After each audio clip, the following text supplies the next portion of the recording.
warahmatullahi wabarakatuh. Hai, perkenalkan nama saya Nurlisa Ensid. Nah, di sini saya akan menjelaskan mengenai mata pelajaran IPA di sekolah dasar, yaitu terkait dengan panca indera atau yang biasa kita kenal dengan 5 indera. Panca indera pada manusia itu memiliki fungsi dan peranannya masing-masing. Wah, apakah kalian pernah melihat pemandangan yang indah? Dan apakah kalian pernah mendengarkan sesuatu? Atau apakah kalian pernah mencium atau membau sesuatu? Atau kalian pernah merasakan makanan, minuman, rasa pedas, rasa asin, rasa asam? Nah, dan apakah kalian pernah merasakan sesuatu seperti panas, nyeri, dingin, suhu-suhu yang berbeda? Wah, itu semua karena kita memiliki panca indera. Panca indera ini berperan dengan peranannya masing-masing serta fungsinya masing-masing. Jadi, untuk itu silahkan menyimak penyampaian materi terkait dengan panca indera ya. Oke, selamat menonton. Wah, di sini kakak akan menjelaskan macam-macam alat indera. Yang pertama yaitu ada indera penglihatan. Indera penglihatan adalah mata. Mata adalah indera penglihat. Bentuk mata seperti bola, sehingga disebut juga bola mata. Bola mata terletak di dalam lekuk mata yang dibatasi oleh tulang dahi dan tulang pipi. Jadi, mata terlindungi oleh kedua tulang tersebut. Lalu, mata bekerja saat menerima cahaya, dan tanpa cahaya, mata tidak dapat berfungsi dengan baik. Wah, pantulan cahaya dari suatu benda masuk melalui pupil, kemudian diteruskan ke dalam lensa mata. Oleh lensa mata, cahaya diarahkan sehingga bayangan benda yang jatuh pada retina atau bayangan benda jatuh pada retina, ujung-ujung saraf di retina menyampaikan bayangan benda itu ke otak. Wah, selanjutnya otak mengolah bayangan sehingga kita dapat melihat benda tersebut atau benda yang dapat kita lihat itu dapat dikelola. Wah, dalam mata. Nah, jika kalian ingin melihat gambar mata atau sketsa tentang mata tersebut, coba perhatikan gambar ini. Di sini ada gambaran dari indera penglihatan pada manusia, yaitu mata. Yang kedua, ada indera pendengaran.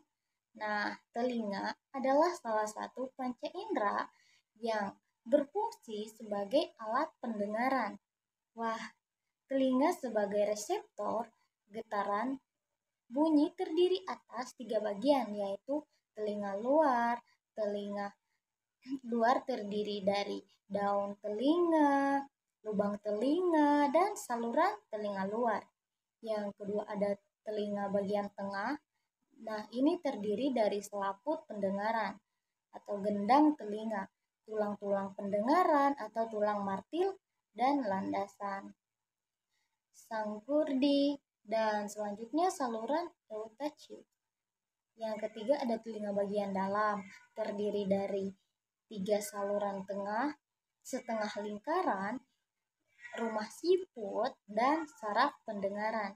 Wah, ini perlu diketahui bahwa ketiga saluran setengah lingkaran itu merupakan alat keseimbangan tubuh. Alat keseimbangan ini akan memberikan tanggapan terhadap perubahan posisi tubuh, misalnya tegak, miring, dan pemutaran tubuh. Wah, oleh sebab itu, apabila telinga kita sakit, maka keseimbangan tubuh kita juga akan terganggu. Nah, ada juga cara kerja telinga. Mula-mula getaran bunyi masuk ke dalam lubang telinga. Bila getaran bunyi mencapai gendang telinga, maka gendang telinga ikut bergetar. Nah, getaran gendang telinga menggetarkan tulang-tulang pendengaran. Selanjutnya, rumah siput. Rumah siput ikut bergetar.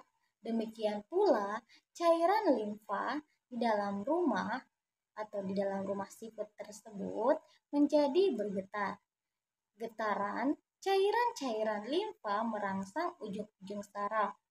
Ujung-ujung saraf menyampaikan rangsangan bunyi tersebut ke otak. Dengan demikian, kita dapat mendengarkan bunyi. Nah, di sini juga ada kepekaan telinga terhadap rangsangan. Nah, dengan memiliki indera pendengaran yang baik, kita dapat mengetahui dari mana berasal bunyi. Indera pendengaran yang baik juga menyebabkan kita dapat membedakan tinggi rendahnya suatu bunyi. Sama halnya dengan mata. Nah, kemampuan kepekaan telinga setiap orang itu berbeda-beda. Ada orang yang dapat mendengar bunyi yang kuat atau keras, namun ada juga yang tidak tahan. Wah, jadi kita harus perlu dan wajib memelihara kesehatan telinga. Memelihara kesehatan telinga, kelainan atau penyakit yang dapat menyerang telinga antara lain yaitu ada tuli. Wah, yaitu tidak dapat mendengar keluarnya tuli yaitu tidak dapat mendengar keluarnya cairan berbau busuk dari telinga, bisul, atau luka. Nah, jadi untuk adik-adik harus wajib itu menjaga kesehatan telinga kita agar tetap terjaga dan terhindar dari penyakit-penyakit yang tidak diinginkan. Nah, ini adalah gambar dari telinga pada manusia. Coba perhatikan. Setelah kalian memperhatikan gambar telinga, yang ketiga ada indera pembau. Hidung merupakan indera pembau yang berfungsi untuk mengetahui aroma dari suatu benda. Wah, hidung terdiri atas dua bagian, yaitu lubang hidung dan rongga hidung. Rongga hidung terbentuk oleh tulang hidung dan tengkorak. Sebagian benda gas, bau berbaur, menjadi satu dengan gas-gas lain di dalam udara. Saat kita menghirup udara pernapasan, bau tersebut ikut masuk di dalam rongga hidung. Bau akan larut di dalam lendir. Selanjutnya, rangsangan bau akan diterima oleh ujung-ujung saraf pembau serta diteruskan ke pusat penciuman dan saraf pembau. Oleh otak, rangsang tersebut ditanggapi sehingga kita dapat mencium bau yang masuk ke dalam hidung. Nah, di sini juga ada, coba kalian lihat hidung kalian atau kalian raba, di situ ada bulu-bulu halus yang berfungsi untuk menyaring udara kotor yang masuk. Ketika kalian, contohnya ketika kalian menyapu, terdapat banyak debu, dan debu yang dapat kalian hirup tersebut akan tersaring oleh bulu-bulu hidung tersebut. Coba perhatikan gambar dari hidung pada manusia. Nah, selanjutnya yang keempat yaitu indera pengecap. Lidah merupakan suatu alat yang terdapat dalam mulut. Pada lidah terdapat indera pengecap. Pada permukaan lidah terdapat bintil-bintil. Nah, pada bintil-bintil tersebut terdapat ujung-ujung saraf pengecap. Makanan dan minuman dalam mulut kita akan merangsang ujung-ujung saraf pengecap. Dari rangsang itu diteruskan ke otak. Jadi, oleh karena itu, kita mengecap makanan dan minuman. Nah, selanjutnya untuk mengecap lidah, lidah berguna untuk mengatur agar makanan di dalam mulut tercampur dengan air liur terkunyah dengan sebaik-baiknya. Wah, mungkin sampai sini ada yang paham atau kita lanjut ya. Lidah juga berguna untuk mengucapkan kata-kata. Bagian-bagian pengecap rasa itu terletak pada ujung lidah untuk mengecap rasa manis.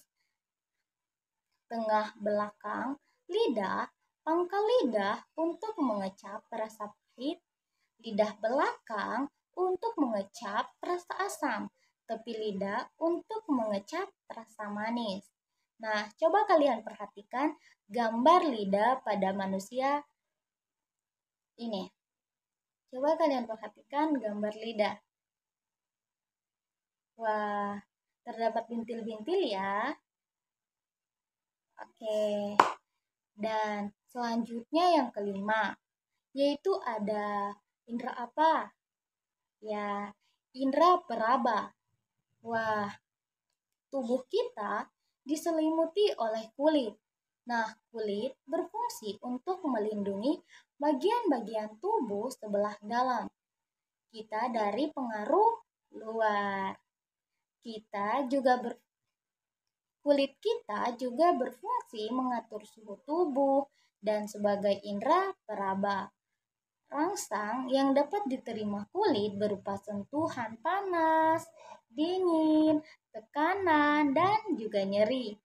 Ketika kulit menerima rangsang, rangsang tersebut diterima oleh sel-sel reseptor dan selanjutnya rangsang akan diteruskan ke otak melalui urat saraf. Oleh otak, rangsang akan diolah. Akibatnya, kita merasakan adanya suatu rangsang. Otak pun memerintahkan tubuh untuk menanggapi rangsang tersebut.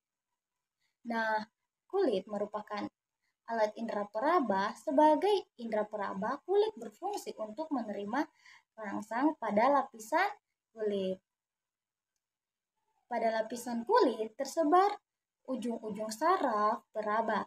Ujung-ujung saraf peraba bertugas meneruskan rangsang ke otak. Dengan demikian, kita dapat merasakan kasar halusnya permukaan, seperti tadi yang saya katakan juga, dingin, panas, dan benda-benda lainnya. Bagian kulit yang paling peka adalah ujung jari. Ujung-ujung saraf berada ujung-ujung saraf peraba juga terdapat pada dinding alat-alat dalam, misalnya dinding usus. Oleh karena itu, kita dapat merasakan sakit atau nyeri pada alat-alat tersebut. Nah, itulah adik-adik penjelasan tentang indera peraba. Coba kalian perhatikan gambar ini. Ini adalah gambaran kulit pada manusia atau yang kita kenal dengan indera peraba. Nah, dalam indera peraba ini terdapat bagian-bagian yang banyak ya. Wah, jadi adik-adik mungkin hanya sampai situ dulu yang bisa kakak jelaskan, yaitu mengenai tentang panca indera pada manusia. Wah, mungkin ada yang masih ingat. Panca indera itu apa saja sih? Yang berfungsi sebagai penglihat apa, hayo? Yang berfungsi sebagai pendengar, yang berfungsi sebagai pengecap, yang berfungsi sebagai pembau, yang berfungsi sebagai peraba apa, ayo? Ya, mungkin adik-adik sudah ada yang paham.